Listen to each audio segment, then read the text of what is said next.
Thanks for joining us here at Enjoy the View Travel, and welcome to the channel.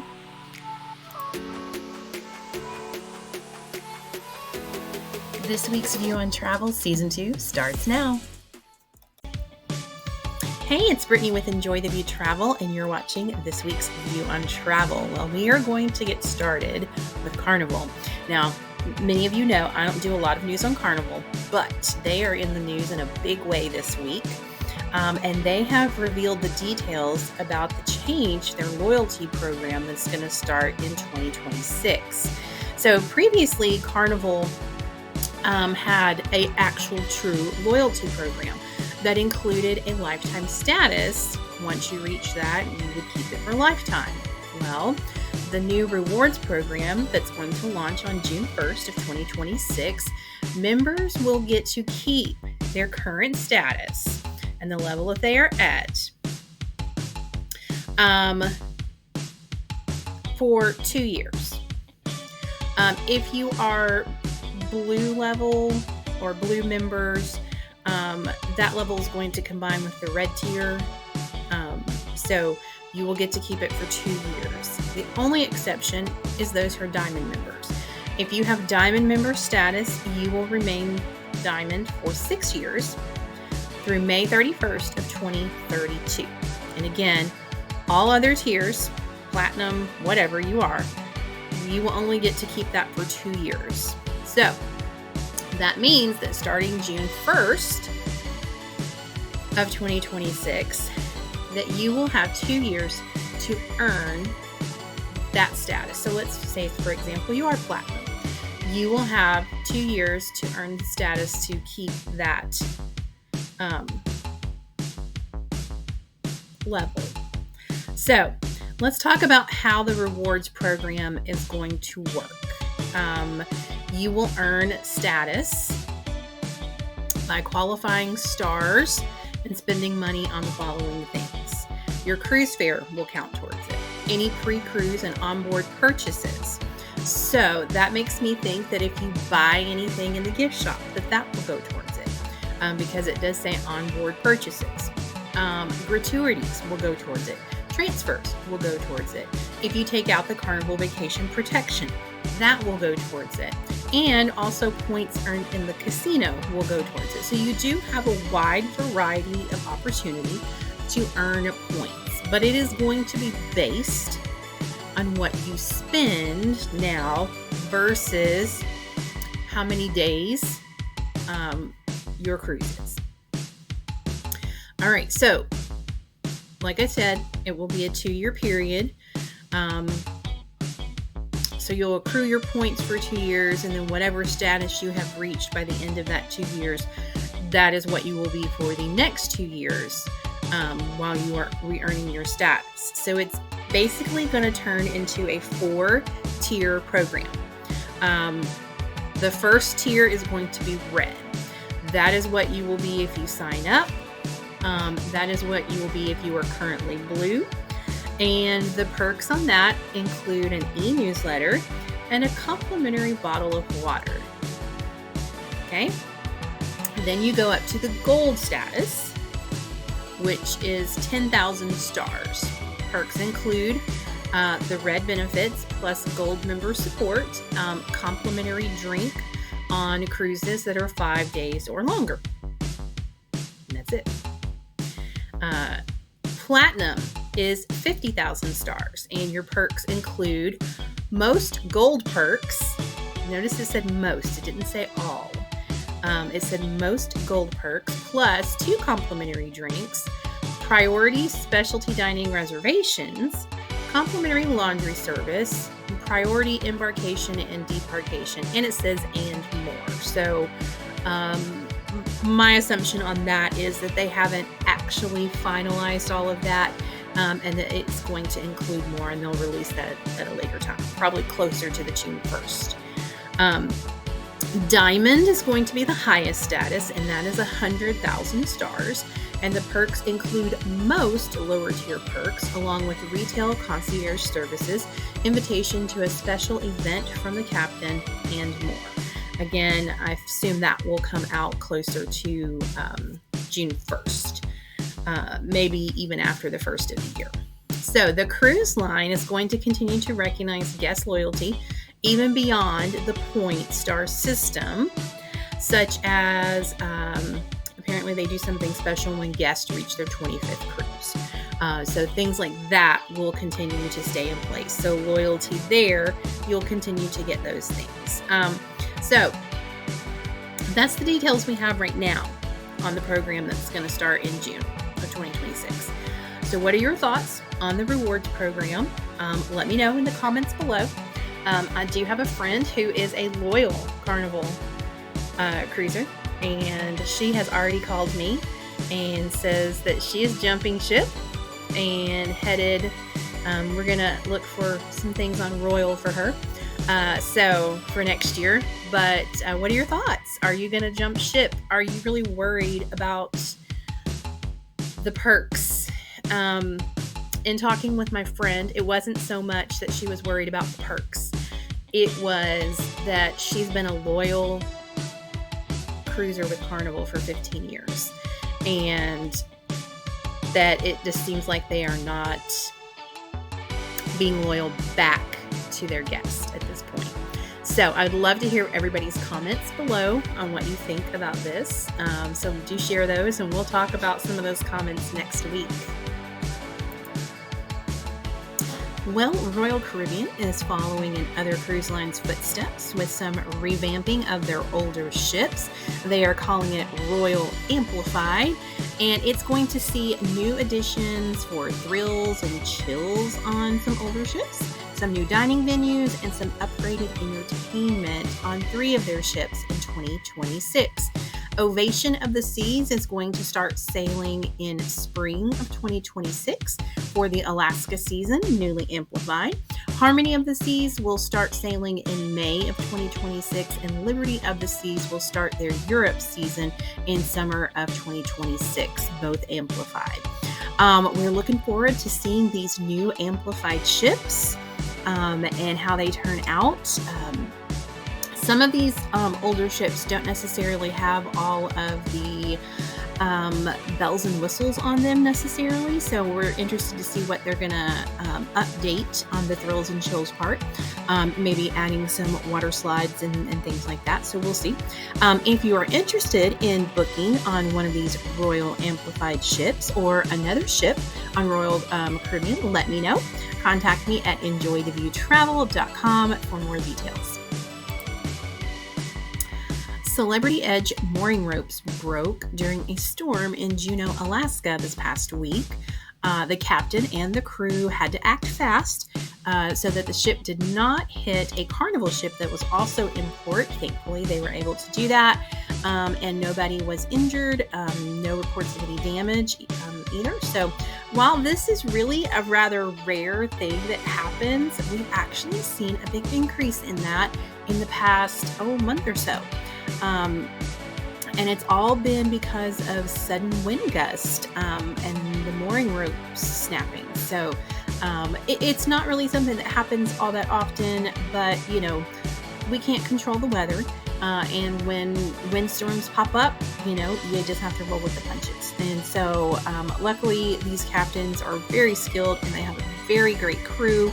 And then the crew on the ship is also amazing. So they were able to do that without damaging either ship and getting nobody was injured or anything. So everything went well. We've been lucky with all of that nobody has been injured in any of these instances this year with that. So just to keep you updated on that, if we have any more that pop up over the next couple weeks, we'll report about that too. But hopefully this will be it for a while.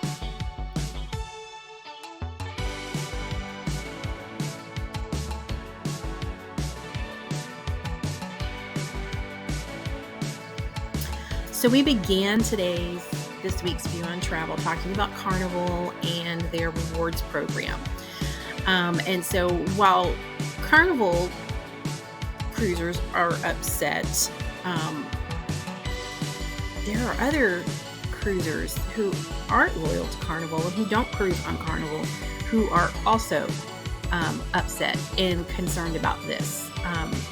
So I'm sure that all the cruise lines are going to be watching this very closely. They're going to see how the loyals are reacting. And then we're going to have to watch and see how it plays out, as this is supposed to roll out, in June of next year. But a lot of people are wondering if other cruise lines are going to follow Carnival's lead and change their loyalty programs as well.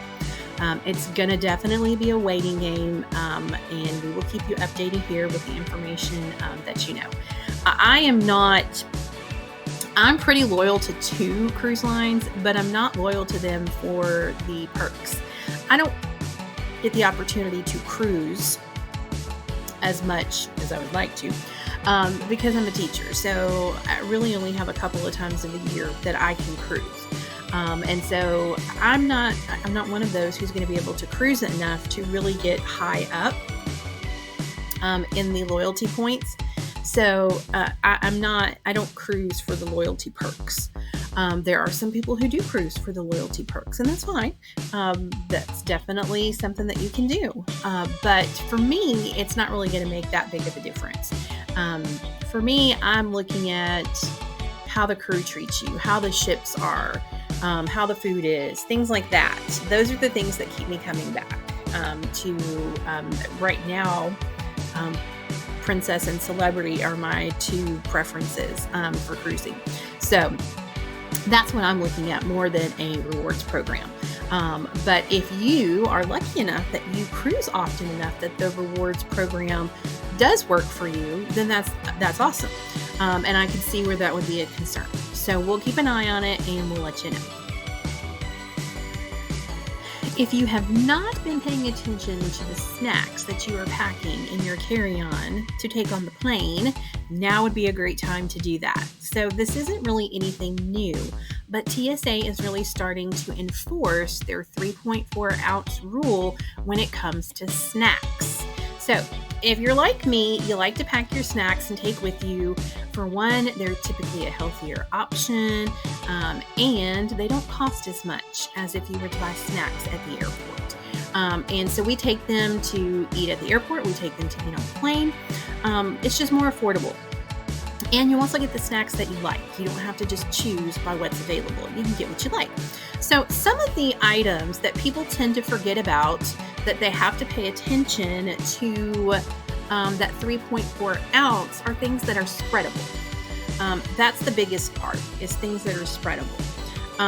So that would be hummus, peanut butter, spreadable cheese, and they even consider some of the soft cheeses to be spreadable by TSA's terms. So honey, applesauce, yogurt, salsa, these are all some of the things that are being confiscated and trashed because they are over the 3.4 ounce rule.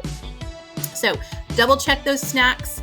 When in doubt, nothing over 3.4 ounces if it is liquid, gel, or spreadable, even if it's a snack. So keep that in mind if you are flying anytime soon, because TSA has really been cracking down on this. So if you like our content, please be sure to click the like, share, notification bell, and don't forget to subscribe so that you don't miss our latest content. Also, please make sure that you're leaving comments below because we'd love to hear from you. The Capital One Lounge in JFK International Airport opened last week in Terminal 4. Some of the things you can expect to find in the lounge are bagels, coffee, wraps, sandwiches, salads, pastries, small plate options, and they even have a midnight snack cart. And those are just a few of the options that you'll find in the lounge. The lounge also has 2 private rooms, a parent room for caregivers, a luxury shower suite that has Dyson hair dryers and other hotel-like touches. If you are a Venture X and Venture X Business primary card holder, you can enjoy unlimited access to the Capital One lounges. Non-card holders can access the lounge for $90 per person as long as you have a valid boarding pass for the same day with a same-day flight. So if you're interested in checking out that lounge, you can now do so. All right, who is ready for our travel deal of the week? So today's travel deal doesn't really have to do so much with pricing as it does with perks. So right now, there are some really good onboard credit perks when you book a cruise with Celebrity Cruise Line with me. So I'm not sure how long that this nice little perk is going to go on for, but if you are interested, reach out to me and at enjoytheviewtravel.com, and we can get some more details for you and let you take advantage of this perk. All right, last but not least, travel tip of the week. What to pack in your carry-on. So this is really going to be based on preference, and everybody is going to be different, but these are a few things that I always recommend to my clients to pack in their carry-on. So the first thing is a change of clothes. So yes, I know it takes up space, and yes, I know it makes your carry-on bag a little bit heavier, but if your luggage is lost or late, it can definitely come in handy. So one outfit, and then we're talking whole outfit, socks, underwear, undergarments, if you need a different undergarment, pants, shorts, skirt, whatever, a shirt, all of those things. You want to have a complete outfit. The goal would be that whatever shoes you wear on the plane, then you can wear those shoes with it as well. So it can come in handy in a pinch. Bathing suit. So this is great to have if you are going to a resort or if you are going on a cruise and you are staying the day before at a hotel, because a lot of times when you get to the hotel, guess what? Your room isn't ready. And so then usually there is an area where you can go and change into your swimsuit, and then you can head down to the pool and relax at the pool until your room is ready. So don't forget a pair of flip-flops too. I know space is getting limited in this carry-on already, right? Medication. So you want your prescribed medication to be with you in your carry-on at all time. You definitely do not want to put your medication into your checked bags. If those get lost, that's a whole nother headache that you don't want to have to deal with. So prescribed medication needs to be in your carry-on. And then electronic devices. So your laptops, your chargers, your charging banks, these should all be in your carry-on. And in most cases, they're not allowed to be checked in your bags anyway. So you can, especially those charging banks now, they're kind of starting to crack down on those and how you can use them and when you can use them. So pay attention to those rules as they are also changing. We did talk about snacks going through the TSA earlier, so pack those snacks. Remember that they are usually cheaper options than if you are buying them at the airport. And don't forget that 3.4 ounce rule for anything that is spreadable. Travel documents. I always recommend that you take a folder with all of your travel documents. Print it out, just in case. I know that we are in the age of digital documents. Okay, I get that. As a travel agent, I live that every day. But a hard copy is just best to have. And so I always take a folder with all of my papers for my cruise, for my flight, for my hotel, for excursions, anything, travel insurance, everything that is involved with that vacation and that travel time. I have a copy of it in my folder that stays in my backpack. Take that with you just in case. As always, if I can help you with planning your next trip, please reach out to me and Enjoy the View Travel on our social media. Thank you so much for watching this week's View on Travel, and until next time, enjoy the view. Thank you for watching this week's View on Travel. Be sure to visit us at enjoytheviewtravel.com. Be sure to hit that like, share, subscribe, and notification bell so you don't miss our next episode.